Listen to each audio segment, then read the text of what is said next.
for our lecture for accounting and financial management. I think we did a paper last week and we managed to finish it. And we want to do another one today and tomorrow and see how far we can go in preparation for the exam. Okay. So I think I've sent you the paper. This one is 11 January 2021. We'll just do the same approach. Where I think it's necessary, I will rush. Where I think I need to slow down a little bit, I'll slow down just to make sure that everyone is on the same page. Okay, so we've got a question here. Question number 1. Prepare the projected financial position for the year 31 December 2020. And number 2, discuss the consequences of overestimating sales when drawing up a sales budget. Okay, so we've got some information provided here. We've got a balance sheet for 31 December 2019, and then some additional information below it, and then we're supposed to project. All right. So this is part of budgeting. So in an organization, right, each and every year, I'm sure you guys have experienced it, the managers have to sit down and make a budget for the following year. So when you are making your budget, there are different types of budgets that you can create. So there is the cash budget, there is the capital budget, there is the production budget, there is the sales budget, and etc. But once you have done all of the different budgets, you have what we call projected financial statements. So projected financial statements, the end of projected financial statements are the budgets that have been done for the following financial period. So they are a projection of within the next year, what do we expect our profit to be? What do we expect the value of the organization to be? What do we expect our cash flow movement to be? So they will help you plan as a manager to see where your organization currently is and where it's going to be, and to see if you need to put an extra effort into your activities as a manager in terms of managing the organization so that you can improve the operations of that specific business. So one of the projected financial statements that you can create is the statement of financial position. So as I've highlighted in the previous lectures, you have key statements. You've got income statement, financial position statement, cash flow statement, and then statement of changes in equity. So financial position statement, you're basically looking at the value of the organization, right? You're looking at what will be the financial position or what will be the value of an organization in terms of 3 key attributes. That is the assets of the organization, the liabilities of the organization, and the equity of the organization. Or in short, we usually say the assets and how the assets have been financed. That is the liabilities and the equity. That's why the balance sheet is structured like that. It's the assets which you are going to have, and then how did we finance the assets, which is the equity part and the liabilities part. So when you're preparing projected financial statements, you are going to take the old financial statement that you had for the previous period, and then you're going to use some additional information to see what will be the new financial statement for that specific one, to that specific organization. So give me a few minutes here to see if we can just copy a couple of things here, and then we can use them for this one. So we're gonna need a balance sheet. Okay.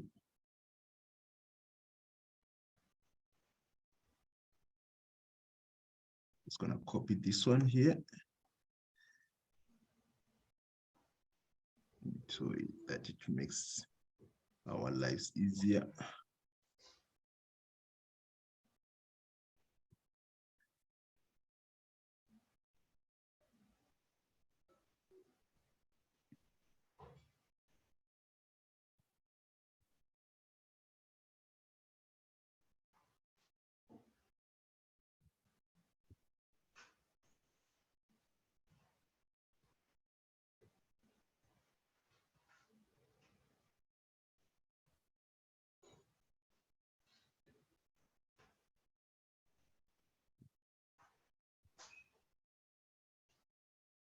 Right, I'll adjust it as we go.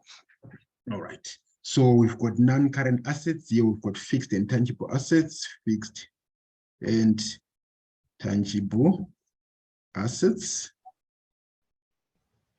And then we've got 0 there. So what we want to do, usually what we recommend when you're doing projected is you can have your old value, which is 2019, and then your new value, which is 2020, and then your comment, how did you calculate those specific values, so that you can compare between the two as you go.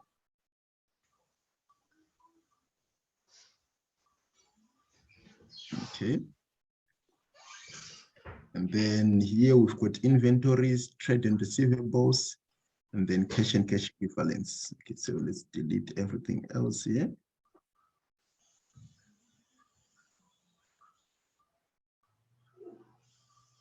And then ordinary share capital, retained earnings, and no reserves. Let's delete this. All right. And then zero there, zero there, zero there, zero there. All right, we'll come to that. Okay.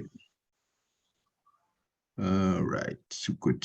2 million. We've got 836 528 90.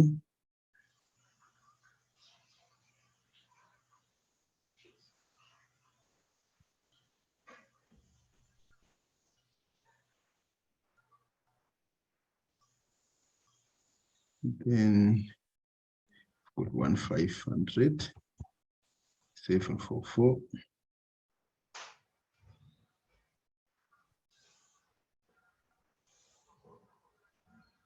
Long-term loans, and then payables 330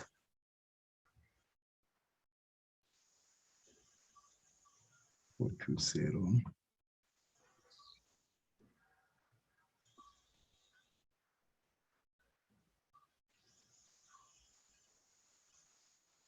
All right, it's fine. Okay, so let's look at our adjustments now. Additional information provided. So we are told here that okay, let me just do this here. Insert. We are told here that sales for 2019 are going to be 2.2 million, right? And sales for 2020 are forecasted at 2.4 million. So I'm going to create an extra entry and say sales for the particular year. Okay, so here we have what? 2212 and then here we've got 240023. Those are our sales, right? And then we are told here the percent of sales is used to determine the following balances. So when I'm saying percent of sales, we're saying what was the percentage of sales in the previous year. So it should be the same.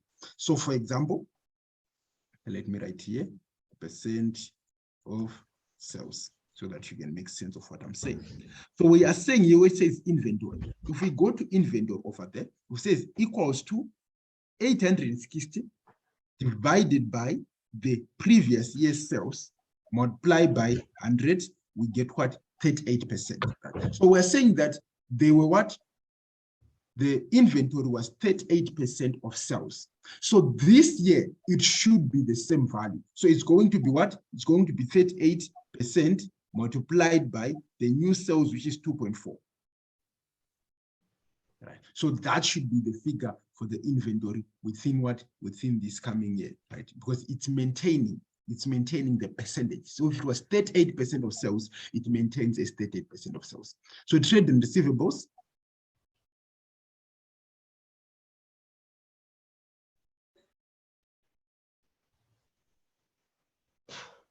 Okay, trade and receivables, it's also using percent of sales.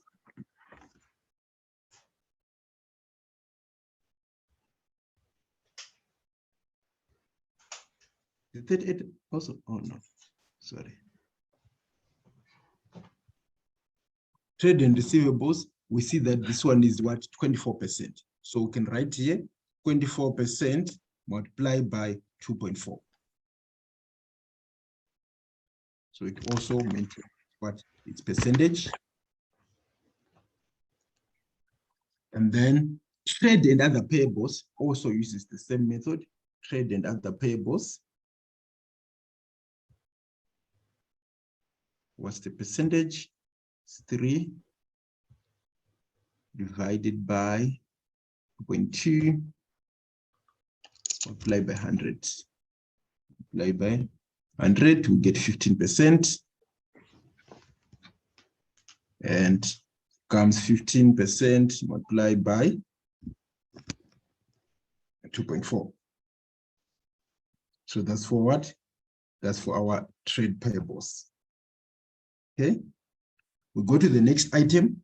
A new delivery vehicle costing 320,000 will be purchased in 2020. So we are saying of these assets. Sorry, James. Yeah. Before we move, Mm-hmm. I think I got lost from where you started with the 38%.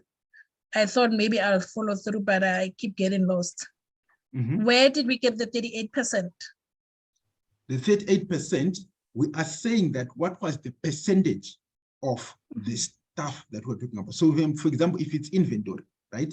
If it's inventory, we are saying the inventory last year was 836. What percentage of this in terms of the sales? So 836 divided by the sales from the previous year, which is 2.2 multiplied by 100. So that we can now say inventory last year was 38% of sales. We were saying trade and receivables last year was 24% of sales, which is 528 divided by 2.2. Is that clear? Okay, we took the 836, we divided by 2.4. 2.2 last year. Oh, 2.2. Okay. Oh, yeah. Last year. Oh, sorry, colleagues. Is it now clear? Yes. Thank you so much. All right, wonderful. Okay. So thanks, everyone. Okay. So a new delivery vehicle costing 320 will be purchased. So we are saying of this value that we have, let's say 2.2 million, right? We are saying we are going to add what? We're going to add 320K, right? We're going to add 320,000 will be purchased. Total depreciation for 2020 will be 280,000. And then depreciation is subtracted. So we're going to subtract 280K, 280,000, right? So those are the entries that affect our fixed and tangible assets, right? So we're going to say here, this amount, right? Plus 320,000 minus 280,000, and then we get 2.24, sorry. So that's 2.2, which is the original figure, plus the asset that was purchased, less the depreciation for the year, right? And then we go to the next one. There will be no change in notes payable and share capital, right? There will be no change in notes payable and share capital. So we're saying that in terms of our share capital over here, our ordinary shares, they were 1.5 in the previous year. We are going to maintain the same share capital, right? And then notes payable. Notes payable were 420 in the previous year, so there will be no change in notes payable, 420 again. So we take it as it is. And then next entry says here, dividends of 90,000 will be paid in 2020.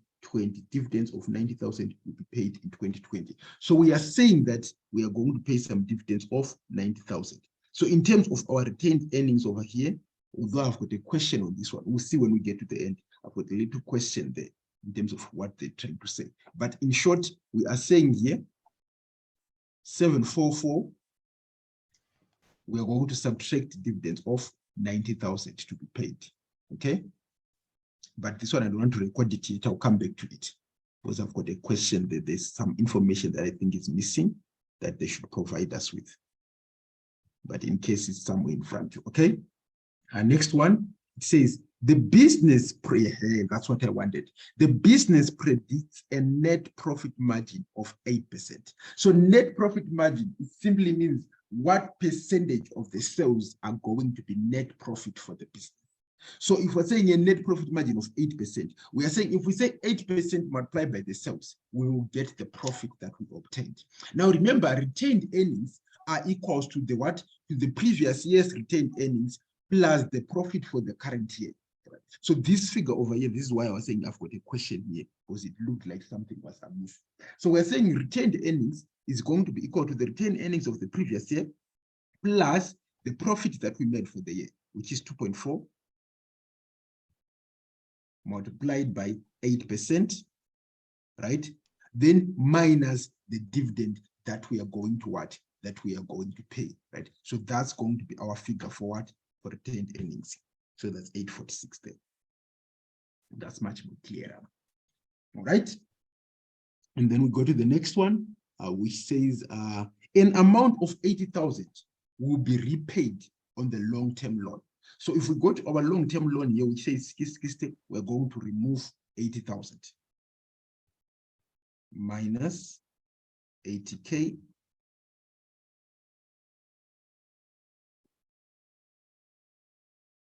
give us a new balance of 580, right? And then cash and cash equivalents must be determined. What this means, cash and cash equivalents must be determined, is, remember, a balance sheet, you have to balance it at the end of the day. So if your balance sheet is not balancing, we're saying that's what your cash and cash equivalent should be. That's what they are basically saying at the end of the day. So now let's look at our totals. So in terms of our totals, our fixed assets, that's fine. Our current assets, we still need to know what is the cash and cash equivalents. Put question marks there. Our total assets, we simply add the what? The fixed assets, total non-current assets, plus the what? Plus the current assets. These are the totals that you're adding. Okay, let me write it here. Total non-current plus current. In case someone did not understand, plus current assets, right? And then we go to our capital. That's just the total there. Not a problem. And then our liabilities, total there. Not a problem. And then our equity plus liabilities, we just add all three things there. So equity plus liabilities, you're basically saying here, capital plus a non-current liabilities plus current liabilities. That's what you're basically saying there. So are we now balancing or not? So this figure here, which says total assets, should be equal to this figure, which says total equity and liabilities, just like in the last year balance sheet. But is that so? We can see over here that there's a difference.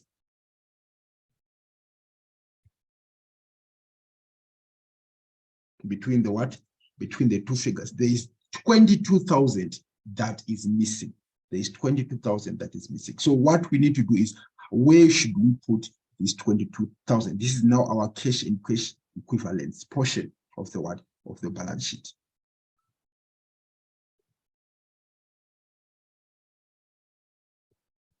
This is now our cash and cash equivalents portion of the what?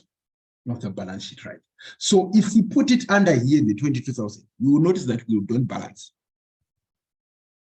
In fact, the difference even becomes bigger. So it's not cash. So we cannot put it under there. But now what we're saying is this company should then have an overdraft facility.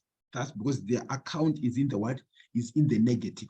They should have an overdraft facility in terms of their bank account. That's the only way we can balance it out. So we're saying that they've got an overdraft facility of 22,000. They've overdrawn their account by 22,000. So that's why we end up now with a balancing figure of 3.7.28, right, at the end of the day, right? So I'm going to write in here balancing figure, or as the highlighted, determined. That's the part where they're saying cash and cash equivalent is to be determined. You have to figure it out. What is the balancing figure at the end of the day? So that's how you do this one, question number one. I don't know if anyone has got a question before we proceed.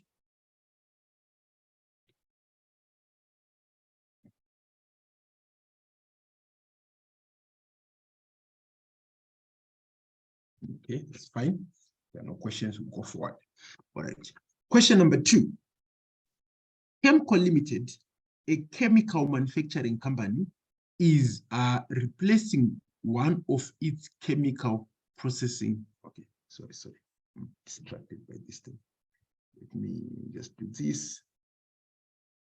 Question 1, so that I don't forget this when I send it to you. Okay. All right. Chemco Limited is a manufacturing company is considering replacing one of its chemical processing equipment that has reached the end of its useful life. There are 2 alternatives. So this is capital budgeting. Equipment A can be purchased for 510, which excludes our transport and installation cost of 50,000 to bring the equipment to state of production. The equipment will have a useful life of 4 years and will have no scrap value after 4 years. All equipment is depreciated on the straight line basis. The expected net cash flows from the sale of the units produced by equipment A are as follows, right? So we've got year 1, year 2, year 3, year 4. We've got the price per unit, and we've got the number of liters for each for each specific year, right? So these are the net cash flows that we expect to receive, right? For equipment A. Then equipment B, okay, it has got a different price, 600,000, and it will have useful life of 4 years, okay? After which it will be expected to be disposed. There's a scrap value, and then net cash revenue from the sale of the production liters sold for a flat price. Okay, that's fine. It is company policy to reject any capital projects that have a payback of more than 3 years. The internal rate of return for machine A, 17.66, machine B, 9.86. The cost of capital is 12%. The financial director has requested you to advise on which equipment is the most feasible to purchase. 20 marks. Required, same question. All right. Evaluate the 2 options and make a recommendation on which option to choose. Okay. So this is capital budgeting. Now, capital budgeting, there are different methods that you can use to evaluate a project. So this is what I'm going to do: capital budgeting. Okay. All right. So we've got machine equipment A,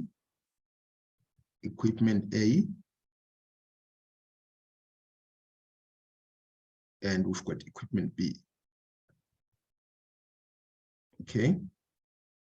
And that's fine. So there are different methods that you can use. First method, we can talk about the payback period. Second method is what is called the discounted payback period. I'm not going to do all of them, just want you to know. Third method is what we call the net present value. Fourth method is what we call the profitability index. Fifth method is what we call the internal rate of return. And then sixth method is what we call the accounting rate of return. So those are different methods that you can use to do capital budgeting to compare a specific project, right? And how do you make decisions, right? There's what we call decision criteria. So decision criteria simply means how do you make a decision when you get the answers for these specific things. So if you're doing payback period, you can either do one of 2 things. The first thing is you can say, choose the one with the what? With the smallest payback.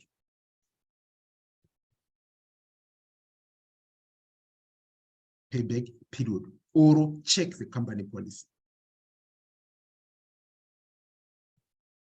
So for example, these ones have a policy of reject anything with more than 3 years. So you also need to check the company policy, right? Then discounted payback period is almost the same thing. The decision criteria does not change.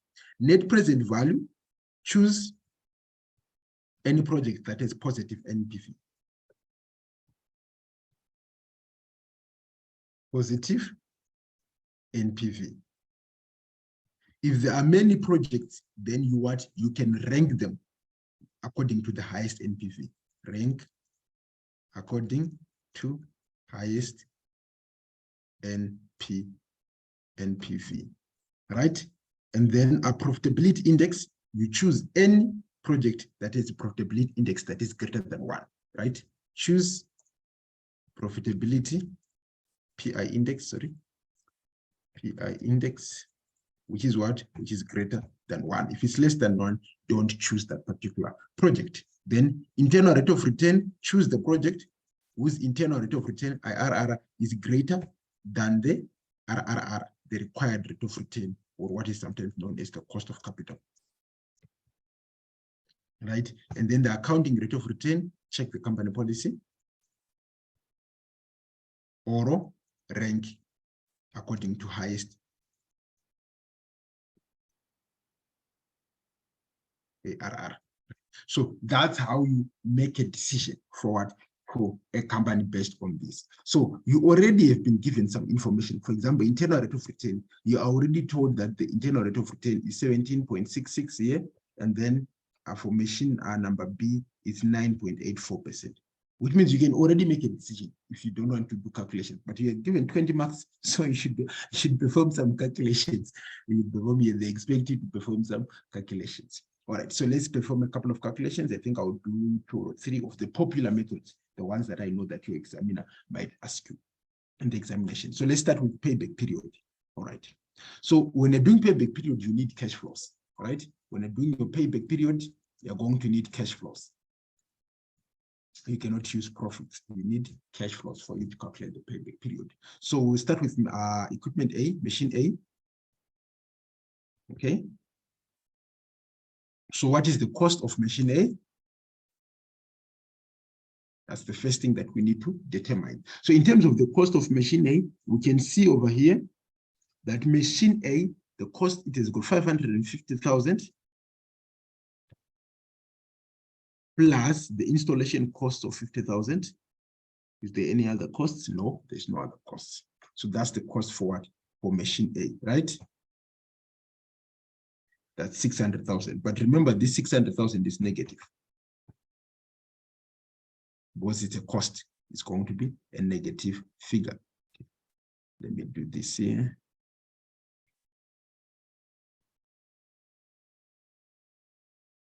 Okay. It's going to be a negative figure. Then in year number 1, how much do we get in terms of what? In terms of cash flows for machine A, right? How much do we get? We get what? 1.90 multiplied by what? By 100,000 liters. That's how much we get in year number 1. Now this is positive. And then what is our balance? We can say the negative 600,000 plus the positive cash flow, and then we get what? Negative 420. So this is now the balance year 1, end of year 1. That's the balance at the end of year 1. Okay. So we can go to what? To year number 2.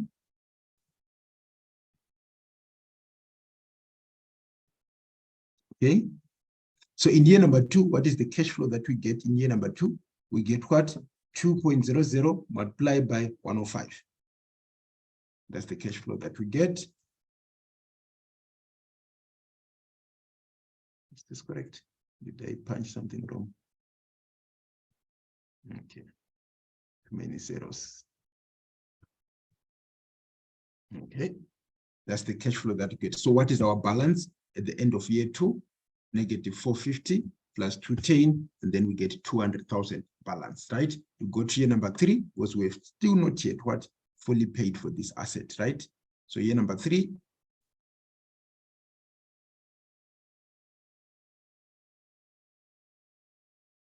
So what cash flow do we get in year number 3? 215 multiplied by 112.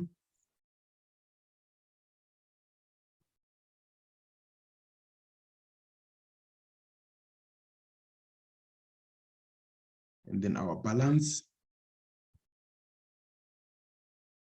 Oh, so we fully pay for the product in year number what?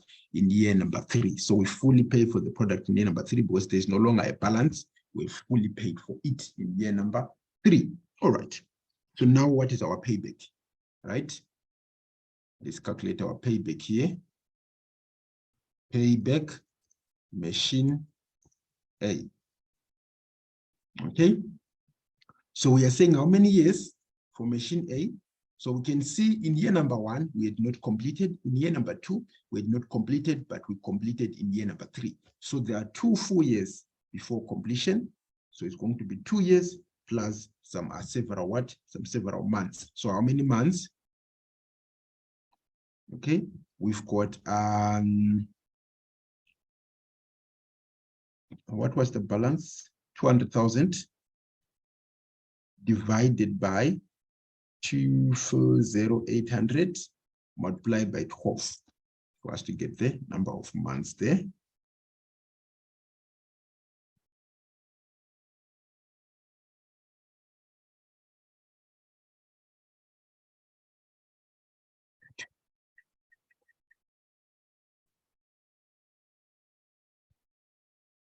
Okay, so this is 9.96666 something. So this is 9 months. In short, this is 9 months, right? So you can say 9 months here, and then how many days? We now need to know the number of days. Okay.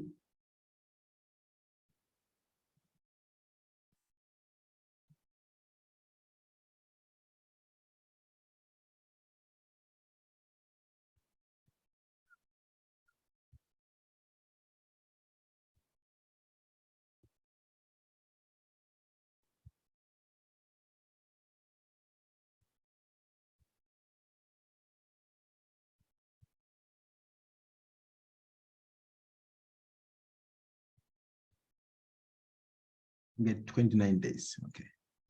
29 days.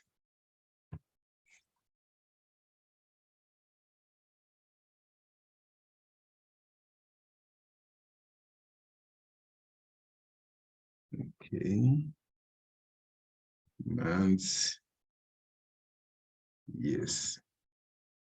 Okay. So this one gave us 9.9 something, right?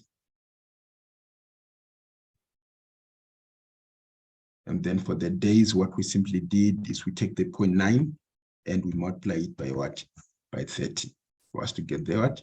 The days, which gave us the what? The 29 days. So that's basically it, right? So that's payback for machine number what? For machine number A, right? So we can come over here and indicate payback for machine number A is going to be 2 years, 9 months, and 29 days, right? So 2,9,29 days.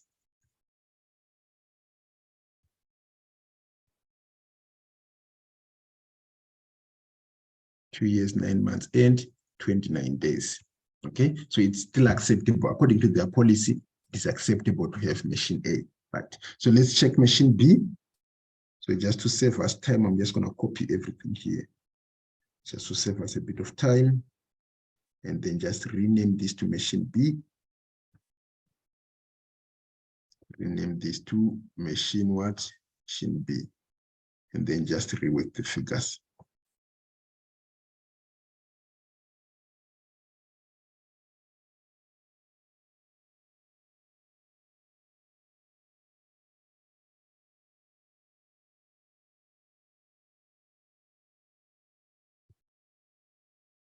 All right. So what is the cost of machine B? We know it's 600,000. That's the cost. So we can come over here. So it's a similar cost, 600,000. And then in year number 1, how much do we get? We are told here that each year it will be the same amount each year. It will be 1.80 multiplied by 100,000 liters each year. Okay. So always also be careful. Sometimes it can give you monthly figures, and then you end up getting wrong answers because you assumed that they were yearly figures. So that's something that you always also need to double check. So after year number 1, we still have got 420, and then we go to year number 2. After year number 2, we still have 240. We go to year number 3. After year number 3, are we fully paid now? Let's check. Oh, this project is going to be rejected. Because we can see here in year number 3, it is not yet fully paid. We have to go to year number 4. And then how much do we get in year number 4? We get 180. And then we know that the balance is now going to be 0. It's going to be fully paid in what? In year number 4.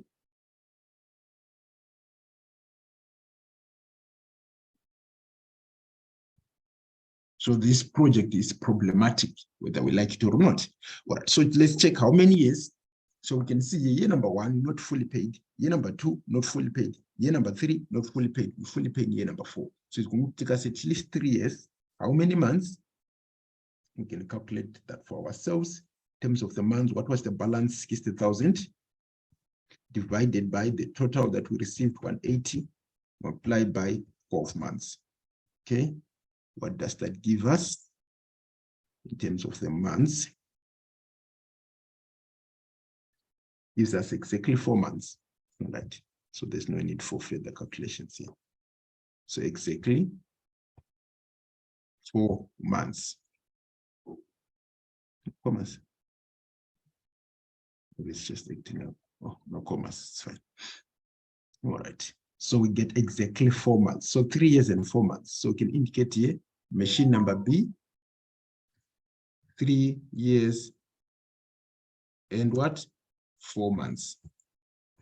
Okay, so just based on these two alone, you can actually make a decision. But remember, you want 20 marks, so you're gonna try to find a lucrative way of making sure that the lecture is increased. But just based on internal rate of return, it is for machine B, it's 9.84. You can see it's below the cost of capital of 12%. So you reject machine B. You check payback period is 3.4 years. And they say here, if the payback period is more than 3 years, reject the machine. It's more than 3 years. So you reject the machine. So without even going further into all the other methods, you can even make a decision based on these two. But like I said, you want 20 marks, you might as well do a couple of things to make sure that you get all the what? All the marks. So let's also do maybe what do you call the net present value. Let's also do the net present value. Okay. So net present value.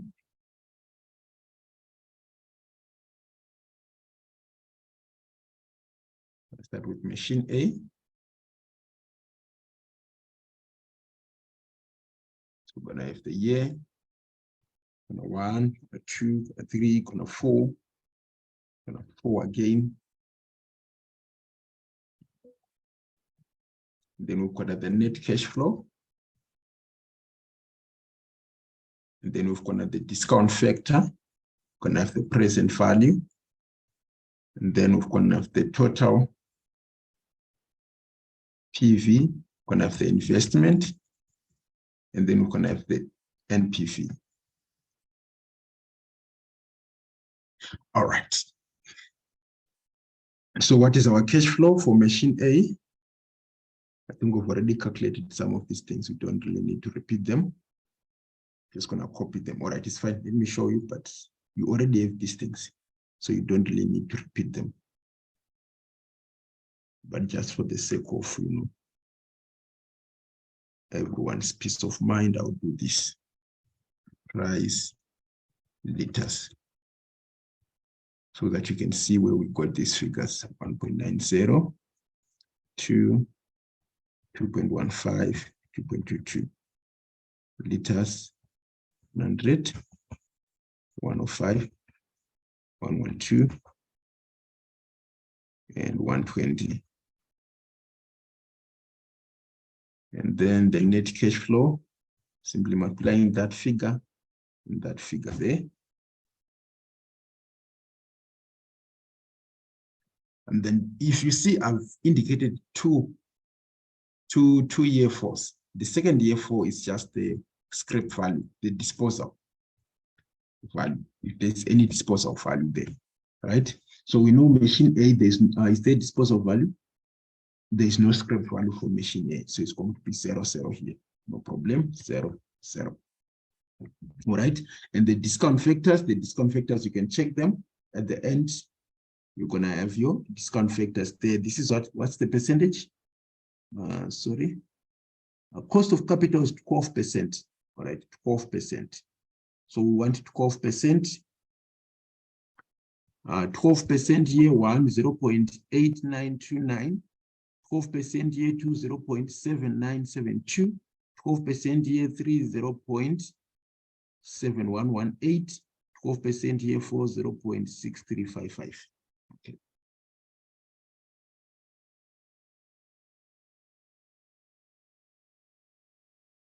And then the present value, you're simply multiplying the two figures together. The net cash flow multiplied by the discount factor.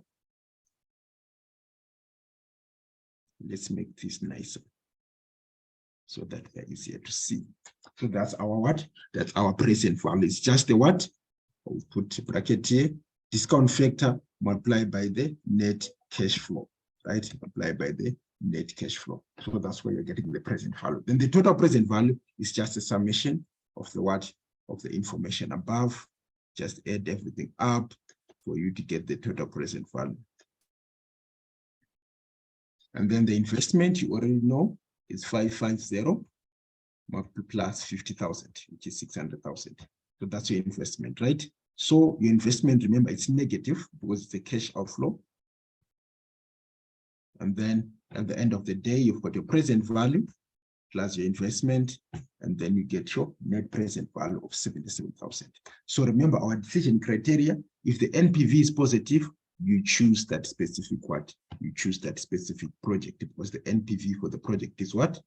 Is positive, right? So let's do the same thing for what? For machine B to calculate the what? The present value. So I'm just going to copy everything there and then delete this information here. But everything else will remain the same. So the discount factors are the same because they're using the same cost of capital of what? Of at 12%. So the discount factors under machine A and the discount factors under machine B, they are going to be what? They're going to be the same because they are using the same cost of capital of 12%. What is the price?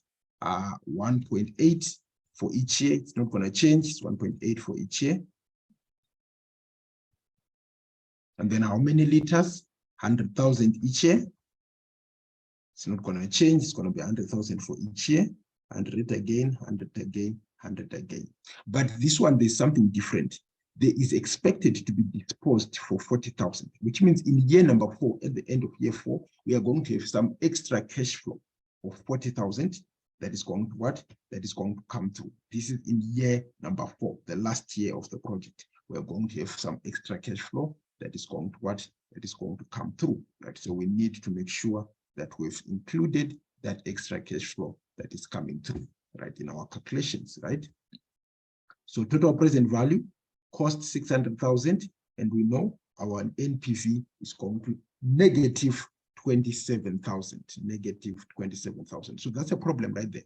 You can already see what the problem is, because we said if it's negative NPV, you do not choose that specific project that has got a what? That has got a negative NPV at the end of the day, right? So you've done payback, you've done NPV, you already are provided with what is this?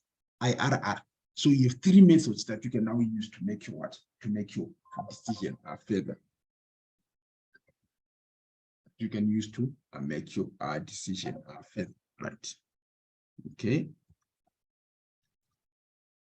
So the other methods that usually they're not used that much. It's very rare to see an examiner asking you about discounted payback or asking you about profitability index. But ARR, maybe that one might be asked. So let's just do ARR just in case, because the ARR is very popular. But this one, for this particular case, I don't really think it was really necessary for you to use ARR, because in fact, should we really? Let me check. Do we have the information? Because for accounting rate of return, we need information where what this depreciation. All right, it's fine. So we can calculate it, because you need information about depreciation for you to calculate the accounting rate of return, right? So let's do accounting rate of return, but I don't think it was necessary for this question, but just for the sake of knowledge, rate of return.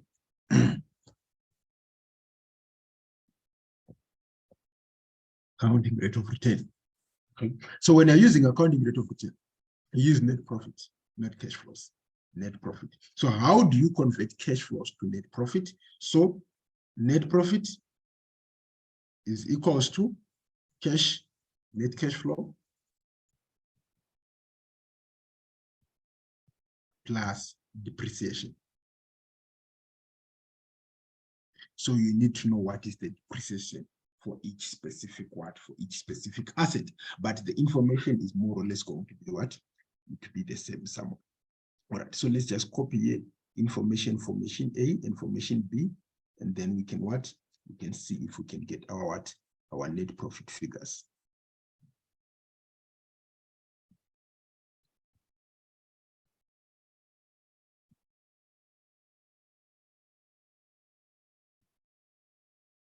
All right, so with machine A, we've got the price, the liters, the net cash flow. Now we want to know what is the depreciation for us to be able to calculate the net profit. All right, so depreciation, it says here, all equipment is depreciated at straight line basis. Straight line basis is very, very straightforward. It's not a difficult method. For you to calculate depreciation using straight line basis, you need 3 specific items. You need the cost of the asset, you need the disposal value,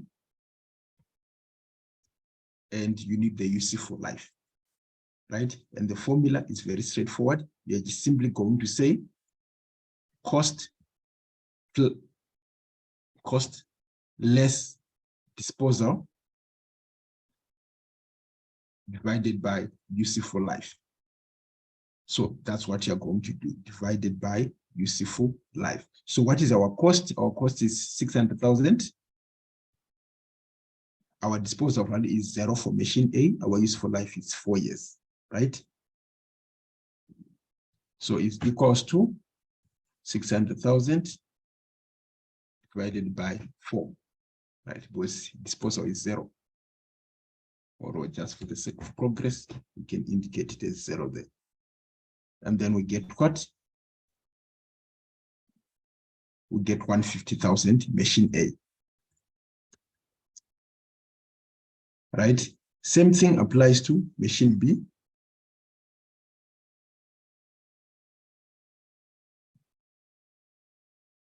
So cost for machine B, that much. Disposal, we are given 40,000 for machine B. We are given a disposal value of 40,000 for machine B. So we're going to say here minus 40K. So we're going to get 140 for machine B. So for machine A, we can now write here, our depreciation is 150,000 in each year, right? 150 in year 1, 150 in year 2, 150 in year 3, 150 in year 4. And then our net profit is going to be the net cash flow plus the depreciation in each year. Okay, that's good. So we do the same thing for machine B here. What is our depreciation? We know it's 140.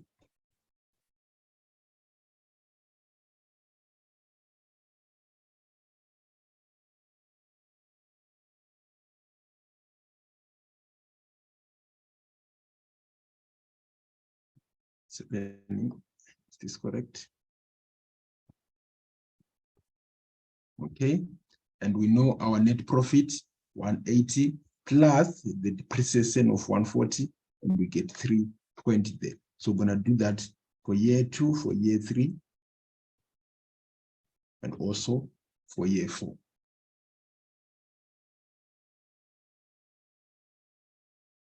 Okay.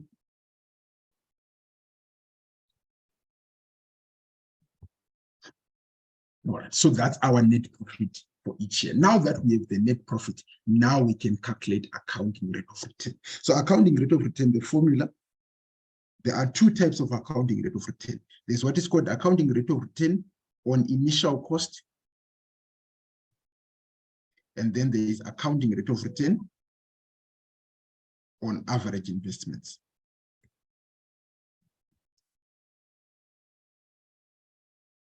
The most popular one is the one for average, on average investments. That's the most popular one, but they are more or less the same thing. So accounting rate of return on initial cost, it simply says average. All right, sorry, let me do this. It says here, average profit divided by initial investment multiplied by 100. And then this one, same formula, but instead of initial investment, is the average investment. Where the average investment is basically the initial investment plus the scrap value divided by 2. That's how you get average investment. Initial investment plus scrap value divided by 2. So those are the formulas that you would use to get your accounting rate of return. So what you now need to do is you need to calculate your average profit, you need to calculate your average investments, and then you do your what? You do your calculations. So average profit is very simple. If there is profit for 4 years, add the profit together for the 4 years, divide by 4, right? So we're going to say here is equals to, that's your total profit there, right? Right, and then just divide that by 4. 1.4 divided by 4, and that's your average profit. And then you do the same thing here. Simply add all the four years together.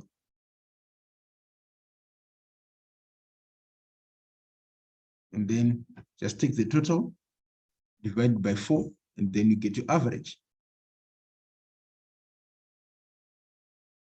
And then you simply use those averages to make your what? To make your calculations. So for machine A, 376,800 divided by initial investment of 600,000. That should give you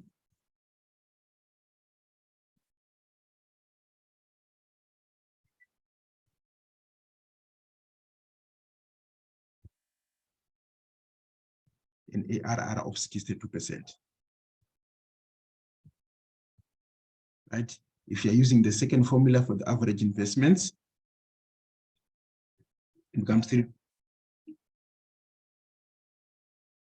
376,800 divided by 600 plus 0 divided by 2 multiplied by 100.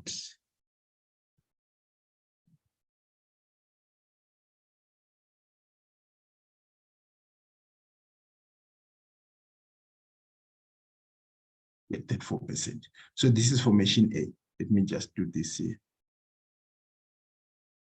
Insert. So that it's clear that this was for machine A.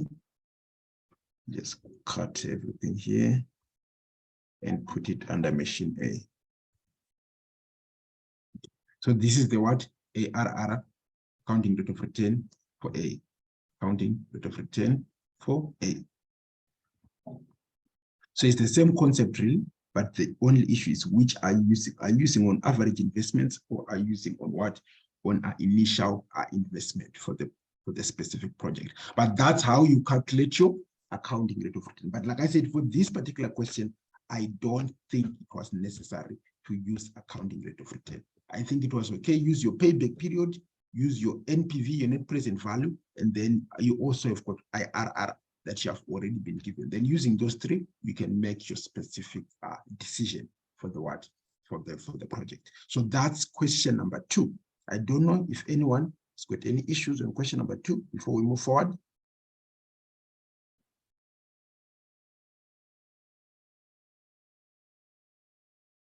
Any issues? Everything's okay, thank you. No, I'm covered. All right, fine. So that's question number 2. Let's move to question number 3. Question number 3 says, prepare a cash flow statement for Career Enterprises. Is Career Enterprises a company? Yes, it's a company. So let's borrow a cash flow statement here for a company. Cash flow statement.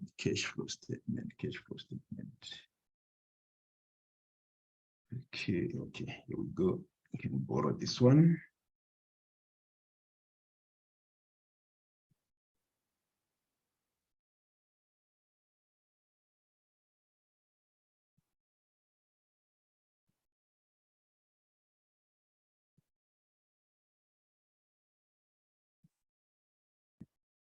I'm just borrowing a template that I already have to make our lives easier.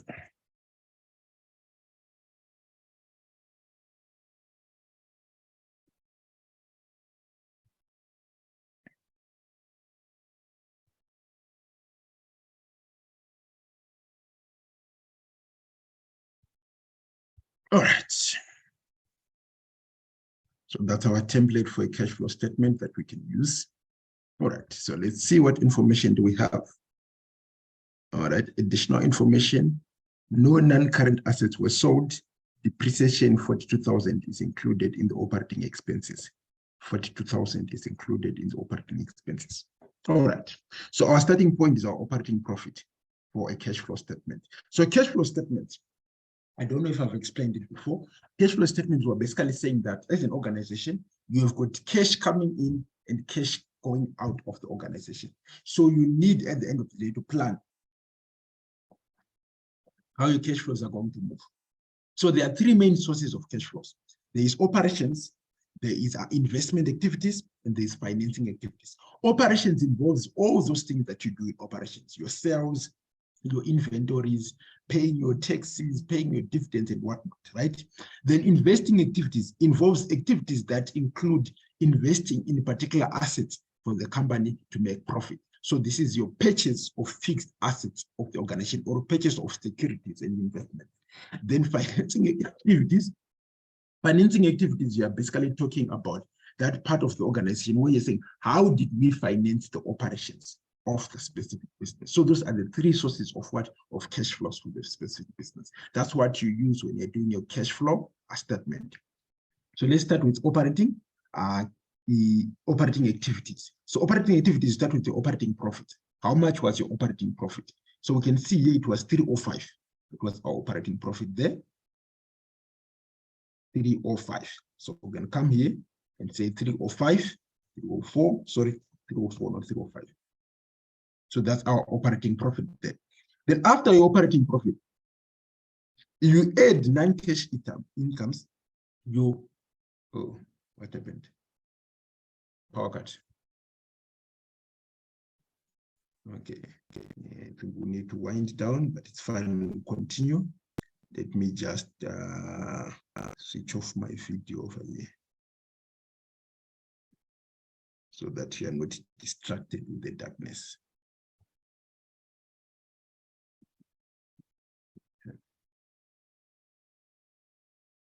All right, so less non-cash incomes, add non-cash expenses. So non-cash incomes, what are non-cash incomes? Non-cash incomes include your profit on disposal of equipment. That's a non-cash income. Decrease in provision for bad debts. That's a non-cash income. What about non-cash expenses? Non-cash expenses, losses on disposal of income, increases in bad debts, depreciation. Those are what are non-cash expenses. So which do we have? We have non-cash expense. I think they talked about depreciation. Let's see. 42,000 depreciation. All right. So we can come back here and add back depreciation, 42,000. Okay. So we now have profit before working capital, which is 304 plus the depreciation, right? Which gives us 346, right? And then we go to inventory, we go to changes in working capital. So changes in working capital, we're just looking at the previous year and the current year to see, did we gain cash or did we lose cash? So let's start with inventory. Inventory is stock for the company. So if we check inventory, we had 64,000 in stock in inventory for the company, right, at the beginning of the year.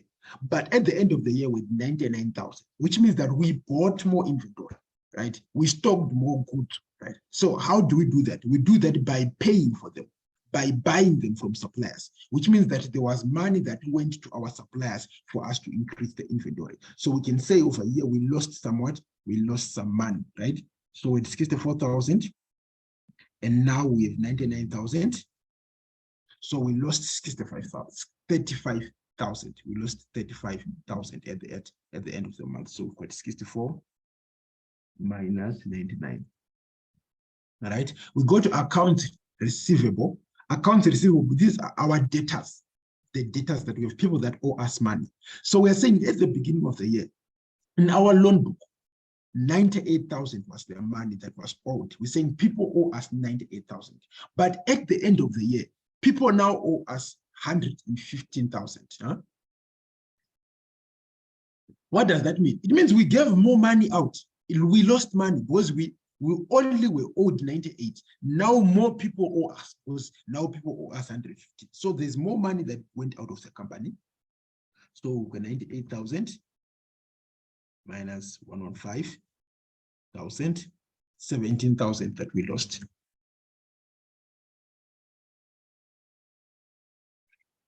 Okay, then we've got accounts payable. Accounts payable are our creditors. That's accounts payable, our trade creditors. So how many trade creditors did we have at the beginning? We had 74,000, and then at the end we've got 81,000. But trade creditors are different from what we've talked about. Because I think trade creditors are people that we owe money to. So if we owed 74,000 at the beginning of the year, and now we owe 81,000, which means someone gave us some money. That is why we owe them more. Someone gave us some money, which means some money came through to the organization. So this is now positive instead of what? Instead of negative, right? So we've got 81,750 minus 74,000, right? 81,750 minus 74,000. So make sure you understand the logic there, because it's accounts payable. We owe money. So if we owe more money, it means we got some extra money from those people that we owe.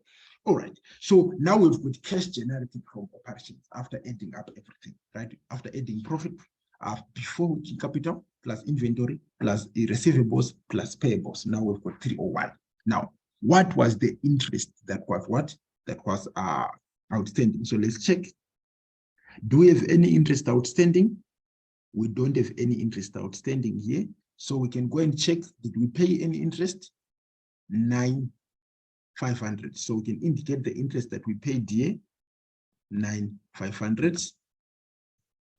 So it's a little bit more complicated if you have interest that was outstanding in the balance sheet. But because we don't have any interest outstanding in the balance sheet, we are not worried. We're going to record it as it is. Then dividends. Do we have any dividends outstanding in the balance sheet? We don't have any dividends outstanding in the balance sheet, which means we don't owe anyone any dividends. So we can use the exact figure that was paid, which is 42,000. So these, besides here, are the formulas. This formula means what is the opening dividend for the year, plus the dividend in the income statement, less the dividend in the what?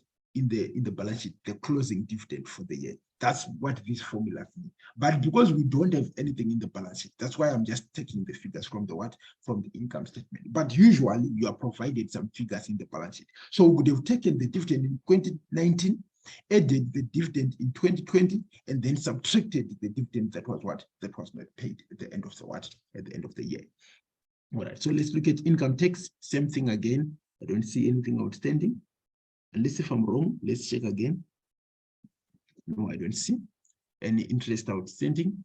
So we can just take the exact figure in the income statement. 82,460. Oh, it's negative, sorry. Negative means they paid money out. So they paid money for interest, for dividends, and for taxes. All right. So our final figure is 167. So that's the cash flow from operations, 167. Now let's look at our assets. Let's look at our assets, right? So we are saying here, in terms of our assets, we started the year, right? We started the year with 319,000. Those are the assets that we started the year with. And then we subtracted depreciation of 42,000. And then after subtracting depreciation of 42,000, then we ended the year with what? With 411,000. So we are saying that what happened during the year? Did we buy new equipment? That's what we want to know. Did we buy new equipment, right?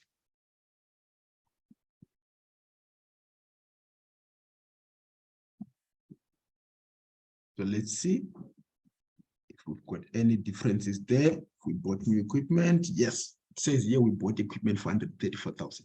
So we are saying that if we were to subtract 319 from 42, we are going to get the figure that was supposed to be there at the end of the year. But instead of that figure, we have 411 here. So it means we bought some new equipment for the what? For the particular what? For the particular year, equivalent to 134,000, right? And then any investments? There are no investments. So that's fine. Did we sell anything? No current assets were sold, so there's nothing. So let's look at equity and liabilities. Did we buy new? Did we get new shares? 75 in terms of our shares. So it's still the same, no changes there.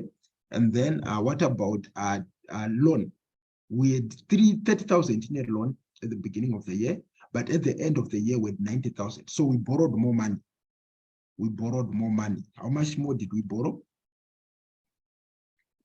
90,000 minus 30,000. We borrowed 60,000, right? 90,000 minus 30,000. So we borrowed more money, to the tune of 60,000, right? So that's how we get the what? The cash flow from what? From financing. So it's positive 60,000, right? Because we borrowed more money, right? Oh, this one is negative, by the way. Sorry for that. This one is supposed to be negative.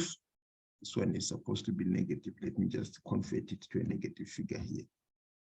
It's a purchase. If we purchase an asset, it's a negative. If we purchase an asset, it's going to be negative. It's a negative here. Sorry for that. All right. So now we've got our three figures. Now we want to calculate the balance. So the net cash increase or decrease for the year is simply an addition of the cash from operations, cash from investing, and cash from financing. If we add these three up, we get 93,790, right? And then we now check what was the cash when we started the year. We started with 124,000, right? We started with 124,000. So if we take the year, if we take the money that we started with plus the money that we received during the year, the answer that you should get should be the same with the money which is at the end of the year. So we get 217. Is that the money that we get at the end of the year? Correct. 217,780, which means we have done our cash flow statement correctly, which means we have done our cash flow statement correctly because we now have got the same answer with what is on the balance sheet at the end of the what? At the end of the year. Okay, so I think for now, for today, we can end our lecture here. I no longer have power this end. I don't think my laptop will last that long, but let me just have a look and see if I can just give you one or two words before we shut it down here, but we can finish this off tomorrow. We can finish. We did 3 questions. I think we can do the other remaining 3 tomorrow. Okay. What was this? Or break-even analysis. This is break-even analysis. And then the next one. Okay, this is inventory evaluation. And then the last one. What is this? Operating cycle. Cash management. Okay, this was an interesting paper. Cash management. So we will meet tomorrow to finish off the rest of the paper. Are there any questions on what we've done today?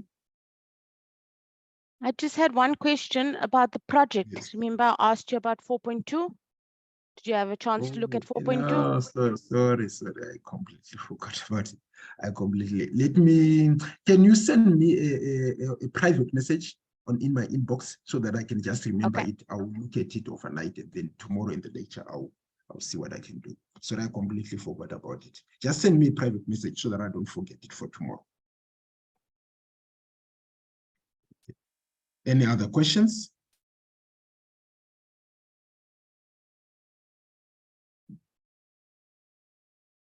Okay, if there are no questions, you guys have a wonderful evening. We'll see each other tomorrow at 7 o'clock. Okay.